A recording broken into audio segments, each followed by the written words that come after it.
Hey everyone, and welcome to a Week 12 edition of Game Time 717. I'm Matt Goul, along with Steve Navaroli here at West York. Steve, we're getting ready for another week of district playoff football.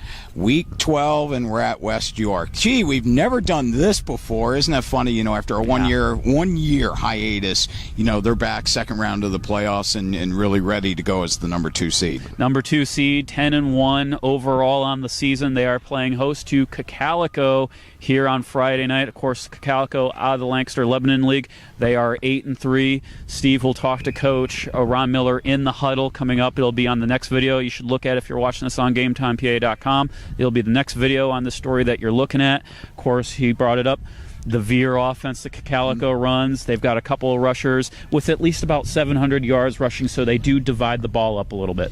But, the one thing, I think that is in West York's favor is the way that they move to the football. They're not just physical, they're quick, they're very good laterally. And, last week against Donegal, Donegal had a 1,200-yard rusher that basically had to work his tail off to get 64 yards against this West York defense. And I think 20 of those came on one carry. I mean, he struggled getting away from the line, and it was the pursuit, how quick they are to the ball that was the difference. And that was as good as it got for Donegal, because I believe as a team they only had about 85 yards rushing or so. Yeah, I mean, Donegal's fortunes came actually from Bulldogs' mistakes, and that's something I'm sure Coach Miller's going to talk about. They had 3 turnovers deep in the red zone, and Donegal also got 2 onside kicks and a kickoff return for a touchdown. So for all that went wrong, the Bulldogs are 1-0 in the postseason. It was a 21-point win.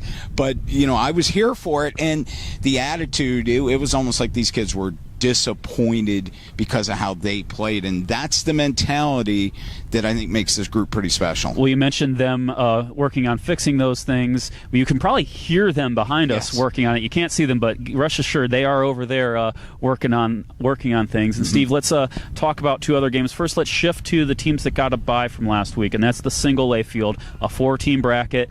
York Catholic gets Steel High at York Catholic on Friday night, a rematch of the single A title game from last year's Hershey Park matchup. Oh, and I think most of us agree. I mean, with the 4-team field, there's not a dominant team in this, that you would say, I really like the Irish, in going into this tournament. I'm sticking with that. But yet, Delone is the 4.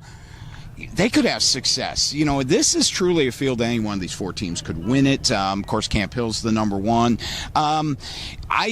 York Catholic got a bye week at the perfect time. Not that they weren't playing bad, but boy, they got the rest up, and they got an entire week to look back on that district championship game last year where Steel High, won that game, but yet York Catholic never let them pull away. And I think the Irish learned so much from that experience, and now they get to play at home on their grass surface and ideally that should negate some of the speed differential. Well, it's not as fast of a team as Steel High had from a year ago when it won the district title. Their quarterback from that game, James Warren, has since graduated.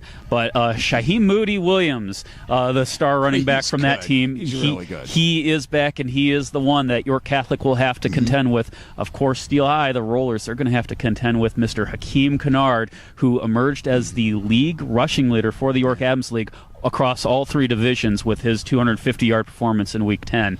Pretty amazing considering this quarterback behind us has tacked up some pretty good rushing yards too. But what I like about Hakeem going into this game, he's a 3-year starter, not 2-year starter, actually. 2-year starter, not wanting to see his career end. Also, we've heard rumblings that perhaps Steel High coach Andrew Irby might not be able to coach in this game based on some penalties in their Week 10 game. I asked around. Our friend Jeff Morrow over at the Patriot News and Penn Live said he was going to look into it. So we'll see if that is true or not. Now, of course, Steve, the other single A game going on this week is Delone Catholic taking the trip up to Camp Hill to face the number 1 seed in that tournament. Camp Hill, of course, led by a sophomore running back, Bill Williams. Going to get used to hearing his name an awful lot in the years to come. Seems like it, and he's a back that's probably going to eclipse the 1,000-yard plateau this week with the extra week. But, the thing where I would be most worried about Camp Hill, the level of competition they have faced all year has been really good. And when you're, small school playing the mid-pen, they're not necessarily playing a lot of of other single A schools. Yeah. So they're playing up a little bit, and really knocking some heads, and I think that probably prepares them for the postseason.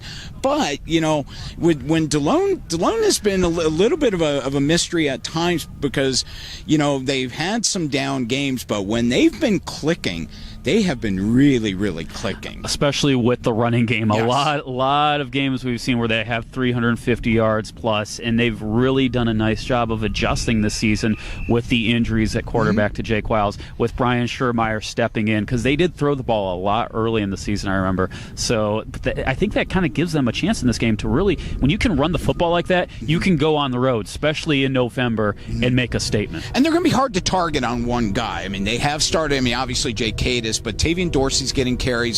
So, I think they're able to give a different look each offensive set, if you will. But I think you also did make up a great point with that schedule for Camp Hill, because I think we saw that last week with Milton Hershey playing at Gettysburg. That's a great example of that very thing we're talking about. I totally agree. But also one other game, one other team that we have to talk about, and that's, of course, Bermudian Springs, with a pretty big showdown with Wyomissing at Bermudian on Friday. Yeah, and you feel a little bit mad or bad for Bermudian in this, because they've such great success. They're unbeaten. They're 11-0, and their reward is to play one of the two top AA teams in the state, and Wyomissing, with the other one being the number 1 seed, Berks Catholic. Now, that it's a tough matchup in that, but Berm's a different breed. They're physical.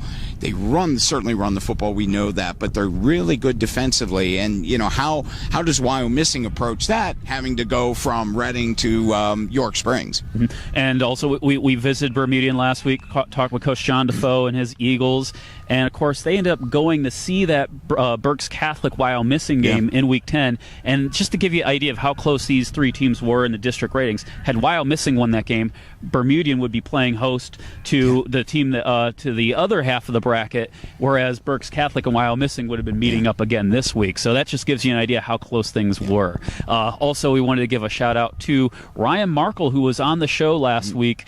He had his 9th interception for the Eagles, tied a school record for single-season picks, Steve. And that's probably the one aspect we don't talk. Certainly we have talked a lot about their defense, but it's been how they've eliminated yards and that. But, 9 picks in 11 weeks.